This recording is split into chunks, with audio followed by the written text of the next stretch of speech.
शहर में सरोज नाम की एक गरीब विधवा अपने 2 बच्चों मोहन और मंजू के साथ रहती थी। वो दिहाड़ी मजदूरी का काम करती थी। घर के नाम पर रहने के लिए उसने 200 रुपए किराए का एक छोटा सा कमरा ले रखा था, जहाँ वो 2 साल पहले ही रहने आई थी। बच्चों, मैंने रोटी बनाकर रख दी है, तुम दोनों खा लेना, मुझे आने में शाम हो जाएगी। माँ, हम इतने छोटे से कमरे में क्यों रहते हैं? लोगों के घर तो बहुत बड़े होते हैं। वो सामने कितनी ऊंची ऊंची बिल्डिंग है और कितने बड़े बड़े घर भी। हाँ माँ, रात में बहुत गर्मी लगती है और मच्छर भी काटते हैं। माँ, ये पंखा ठीक करवा कर भी हल्का चलता है। मेरे बच्चों, बस मुझे किसी दिन ज्यादा मजदूरी का काम मिल जाए, मैं नया पंखा खरीद लाऊंगी। अब ठीक है? सरोज बच्चों को दिलासा देकर मजदूरी के काम पर चली जाती है, पर इतनी मजदूरी कौन देता जिससे वो नया पंखा खरीद सके।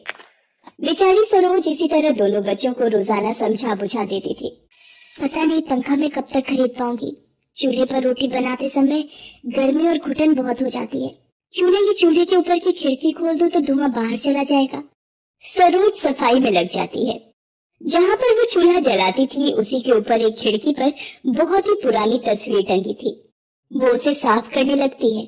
माँ, ये फोटो कितनी पुरानी और मैली है, इसे फेंक दो। ये खिड़की के ऊपर टांगने से हवा भी नहीं आती। लाओ माँ, मैं इस फोटो को कूड़े में फेंक आता हूँ। नहीं नहीं बच्चों, ये फोटो तुम्हारी दादी ने मरते वक्त मुझे दी थी और कहा था इसे कभी मत फेंकना, इसलिए ये बहुत सालों से मेरे पास है। लाओ, मैं इसे दीवार पर टांग देती हूँ। पुरानी चित्रकारी वाली फोटो जो धूल मिट्टी में कई वर्षों में थोड़ी खराब हो गई थी, पर अपनी सास की कही बात सरोज को याद थी, इसलिए उसने वो फोटो कभी नहीं फेंकी। एक शाम उस कमरे का मालिक सरोज के पास आता है। कहाँ हो सरोज? ए लड़के, तेरी माँ कहाँ है? नमस्ते सेठ जी, मैं बस 1-2 दिन में आपके पास आ ही रही थी। मुझे सब पता है सरोज, जब तक 2-4 चक्कर ना लगा लो तुम भला किराया कहाँ देने वाली हो? कमरे का 6 महीने का किराया हो गया है, ऊपर से ब्याज अलग लूंगा। और एक बात, मैंने अपने सभी किराए पर दिए कमरों का किराया बढ़ा दिया है, तो इसका भी बढ़ेगा। अगले महीने से सीधा डबल किराया, पूरे 400 रुपए लूंगा। इस कमरे में रहना है तो समय पर किराया देना होगा, समझी? सेठ जी, आप तो जानते ही हो मेरे पति के चले जाने के बाद मैं मजदूरी का काम करती हूँ और आजकल मजदूरी के भी 200-500 रुपए मिल पाते हैं। कुछ तो दया कीजिए सेठ जी, इतने सारे रुपए एक साथ में कैसे दे पाऊंगी? बच्चों के लिए भी 2 वक्त की रोटी जुटानी होती है सेठ जी। अरे तो मैं क्या करूं? कोई जिए या मरे, मुझे उससे क्या? मेरा भी तो अपना काम है।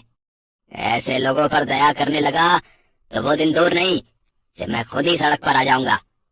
मुझे कुछ नहीं पता, अगले हफ्ते तक हथेली पर किराया तैयार रखना। सरोज रोने लगती है, पर सेठ रामभजन का शायद अपने नाम जैसा दिल नहीं था। वो अगले हफ्ते आने की धमकी देकर चला जाता है। सरोज चिंता में पड़ जाती है। ये तो सिर्फ 200 रुपए ही हुए हैं, अभी और पैसे इतनी जल्दी कैसे इकट्ठा होंगे? ये भगवान मेरी मदद करो। क्या हुआ माँ, तुम रो क्यों रही हो? माँ, लाओ मैं तुम्हारा सिर दबा देती हूँ। भगवान हमारी सहायता करो, कोई रास्ता दिखाओ, मैं अपने बच्चों को लेकर कहाँ जाऊंगी?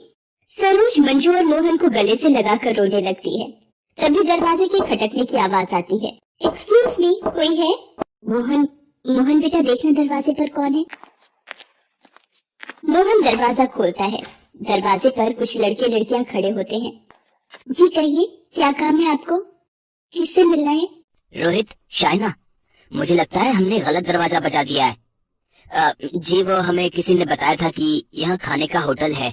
हमें लगा ये कोई होटल है तो गलती से आपका दरवाजा बजा दिया। क्या आप बता सकती हैं यहाँ होटल कहाँ है? मुझे लगता है आपको कोई गलतफहमी हो गई है, आपको किसी ने गलत पता दे दिया। हाँ, पहले ये कमरा एक हलवाई के पास था, उसके खाली करने के बाद कुछ सालों से मैं ही यहाँ किराए पर रह रही हूँ। आसपास तो यहाँ और कोई होटल नहीं है। अच्छा, क्षमा कीजिएगा, आपको बेकार ही परेशान किया। चलो फ्रेंड्स, हम कहीं और खाने का ढूंढते हैं। पंकज, आज तो सच में तुमने हम सबको भूखा मार दिया। अपना ही दिमाग चलाकर इतनी दूर पैदल लेकर आए। अब तो भूख से मेरी जान निकल रही है। उन लोगों की बातों को सुनकर सरोज उन्हें रोकती है। आप लोग जरा रुकिएगा, यहाँ कुछ दूर तक कोई खाने की दुकान नहीं मिलेगी और फिर मेहमान भगवान का रूप होते हैं। आपको ज्यादा पकवान तो नहीं खिला सकती, पर मुझ गरीब की रसोई का यदि आप लोग खाना पसंद करो तो थोड़ा बहुत पेट भरने लायक मैं बना देती हूँ। सारी लड़के लड़कियां बहुत खुश होते हैं। वो लोग बहुत ज्यादा भूखे थे। सरोज गर्म गर्म रोटियों के साथ कुटी हरी मिर्च, प्याज और गुड़ रखती है। कुछ देर बाद शाइना सरोज से कहती है, आप चूल्हे पर खाना बनाती है ना? क्या मैं चूल्हा देख सकती हूँ? हाँ, क्यों नहीं, आओ मैं दिखाती हूँ। अच्छा, ये चूल्हा है जिस पर आप रोटी बनाते हो? दीदी, आपके घर में चूल्हा नहीं होता? दीदी, आप भी खाना बनाते हो? बच्चों, हाँ, मैं भी खाना बनाती हूँ, पर सरोज जी जैसा स्वादिष्ट नहीं। आज आपके हाथ का खाना खाकर, और वो भी तेज भूख में, सच में मजा आ गया। शाइना मंजू और मोहन से बातें करने लगती है। तभी शाइना की निगाहें दीवार पर टंगी फोटो के ऊपर जाती है। ये तो वही पेंटिंग है जो हमने... अरे रोहित, पंकज, जरा इधर आना, वो सामने देखो। अरे हाँ शाइना, इसी पेंटिंग के बारे में मिस्टर चौहान बता रहे थे। ये पुराने जमाने की प्रसिद्ध चित्रकारी है और उस जमाने में रंग भी जो इस्तेमाल हुए थे वो आज के वक्त में मिलना नामुमकिन है। आपको ये पेंटिंग कहाँ से मिली? ये फोटो तो मेरी सास बताती थी कि उनके पुरखों ने 2 रुपए में खरीदी थी। आपको पता भी है आपके पास कितनी कीमती चीज है? आज के वक्त में ये पेंटिंग हजारों या लाखों की नहीं बल्कि करोड़ों रुपए की है। ये सुनकर सरोज के होश उड़ जाते हैं। उसने तो कभी उस फोटो की देखभाल ही नहीं की थी। शाइना अपने ऑफिस में फोन मिलाती है और अगले दिन दोबारा आने का वादा करके वो लोग चले जाते हैं। अगले दिन, सरोज जी, ये हमारे बॉस है मिस्टर चौहान। सर, वो रही पेंटिंग जिसकी तलाश कंपनी को कब से थी। हाँ सचमुच, ये वही डिजाइन है। सरोज जी, हम ये पेंटिंग आपसे खरीदना चाहते हैं। हम आपको इसके आज के प्राइस के हिसाब से 2 करोड़ रुपए देंगे। ये पेंटिंग हमारी आने वाली एग्जीबिशन में लगाई जाएगी। सरोज की तो मानो खुशी का ठिकाना ही नहीं रहा। 2 करोड़ रुपए सुनकर उस बेचारी गरीब लाचार मजदूर के तो मानो वारे न्यारे हो गए थे। उसे अपनी आंखों पर विश्वास नहीं हो रहा था। आज सच में विश्वास हो गया कि बड़े बुजुर्गों के आशीर्वाद में बहुत ताकत होती है। हमें उनकी कही बातों को सदैव मानना चाहिए। अरे वाह, एक तो चिराग मेरे घर में पहले से था, बाकी के 3 और भगवान ने मुझे नसीब किए हैं। आ जाओ मेरी प्यारी बहू, मेरे इस छोटे से घर में तुम्हारा स्वागत है। हिमानी बहू, चल अपनी तीनों देवरानियों की जरा आरती तो कर। जी माँ। हिमानी ने बड़ी ही खुशी खुशी अपना तीनों नई नवेली देवरानियों की आरती कर उनका गृह प्रवेश करवाया। लेकिन हिमानी ये नहीं जानती थी कि वो कौन सी आफतों को अपने घर में बुला रही है। नई बहुओं का पहला दिन तो कुछ इस तरह से बीत गया। तीनों ही हेमा की छोटी बहुएं अमीर घरानों से थीं, जो दहेज में अपनी हर तरह की सुविधा का सामान लेकर आई थीं। सिर्फ एक हिमानी ही गरीब परिवार से थी। नई बहुओं की शादी के लगभग 1 हफ्ते बाद। अरे रीमा, तुम्हें माँ, आपने कमरे में क्या एसी चलाया हुआ है? जी हाँ, मैंने एसी ही चलाया हुआ है, लेकिन जेठानी जी यहाँ खड़ी होकर आप ज्यादा इसकी मजे मत लीजिए। मतलब? मुझे कोई मतलब नहीं बताना है। रीमा ऐसे बोलती हुई एसी को बंद करके कमरे से बाहर आ गई। हिमानी को यह बेरुखा सा बर्ताव काफी अजीब लगा, लेकिन उसने उसे नजरअंदाज कर दिया। ऐसे ही दोपहर के समय, हाँ, मेरा तो पेट भर गया। अब तो मैं चली अपने कमरे में थोड़ी सी कूलर की हवा खाने। बहू, खा पी कर जल्दी, टेबल पर से बर्तन भी उठाने होते हैं। मैं जानती हूँ मम्मी जी। हाँ तो कहाँ जा रही हो? इन्हें समेट कर जाओ। मम्मी जी, जेठानी जी है तो सही, इन्हें समेटने के लिए तो मैं मेहनत क्यों करूँ? जेठानी जी तुम्हारी जेठानी है, क्योंकि कोई नौकरानी नहीं है जो तुम उस बेचारी पर ही गर्मी में सारा लोड डाले रखती हो। मम्मी जी, हम आपकी अमीर बहुएं हैं जिन्होंने आपको भर भर कर दहेज दिया है। जेठानी जी ने क्या दिया है? ना उनकी शक्ल अच्छी है, न रंग रूप, और तो और वो दहेज भी कुछ खास नहीं लाई थी, तो घर के काम वही तो करेंगी। उल्टा अपनी सास को ही समझाकर सावित्री अपने कमरे में चली गई।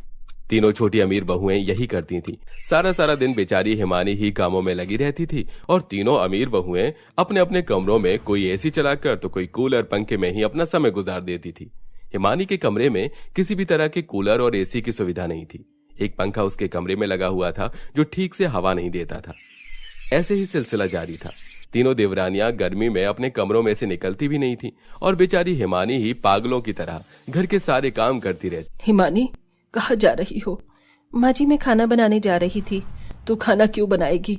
सुबह से सारे काम तू ही कर रही है। तू घर की बड़ी बहू है, अपनी देवरानियों को बोल कि वो कोई काम देखें। माँ जी, उन्हें बोलने का कोई फायदा नहीं है, वो कोई काम नहीं करेंगी। और अगर मैंने उनसे कुछ करने को कहा भी तो हो सकता है कि बेवजह कोई बात बन जाए। हिमानी ऐसे बोलकर रसोई में चली गई। गर्मी में पूरी रसोई में भभका हो रहा था। ऐसे में हिमानी ने गैस जलाई और वो खाना बनाने लगी। कितनी गर्मी है, ऐसा लग रहा है जैसे इस रसोई में ही उबल रही हूँ। एक तरफ हिमानी थी जो सारे परिवार के लिए मेहनत कर रही थी, तो वहीं दूसरी तरफ एकदम सही कहा तूने, इतनी गर्मी में तो कुछ भी करने का मन नहीं करता। अरे ये किसने किया? अचानक ही गायत्री के कमरे का कूलर बंद हो गया। वो कूलर किसी और ने नहीं बल्कि हेमा ने बंद किया था। हेमा के साथ सावित्री और रीमा भी थी। मैं तुझसे बाद में बात करती हूँ। माँ जी, ये आपने क्या किया? बेशरम, कैसे दांत फट रहे थे तेरे फोन पर। चल इधर आओ, रसोई में हिमानी के साथ कोई काम देख। मैं रसोई की इतनी गर्मी में कोई काम नहीं करूंगी। हाँ, गर्मी तो बस तेरे लिए ही है। जरा बड़ी बहू को देखो कैसे बेचारी पूरे दिन कामों में लगी रहती है, और एक तरफ तुम तीनों हो कि घर के किसी काम को कोई मतलब नहीं। ऐसा नहीं है माँ जी, हम भी घर के काम करते हैं, बस जेठानी जी जरा ज्यादा हाय हल्ला मचाती हैं। अच्छा, तुम भी काम करती हो और तुम्हारी जेठानी हाय हल्ला मचाती है। ठीक है। क्या ठीक है? आज से तुम तीनों को अपने कमरों में जाना बंद। क्यों माँ जी? अब से तुम तीनों अपनी जेठानी हिमानी के कमरे में रहोगी। क्या? लेकिन क्यों माँ जी? बस यही मेरा फैसला है, और अगर किसी को इससे दिक्कत है तो बाहर का दरवाजा यहीं सामने की तरफ है। हेमा की बात तीनों बहुएं समझ नहीं पाई थी, लेकिन उन्हें न चाहते हुए भी उसकी बात को मानना पड़ा।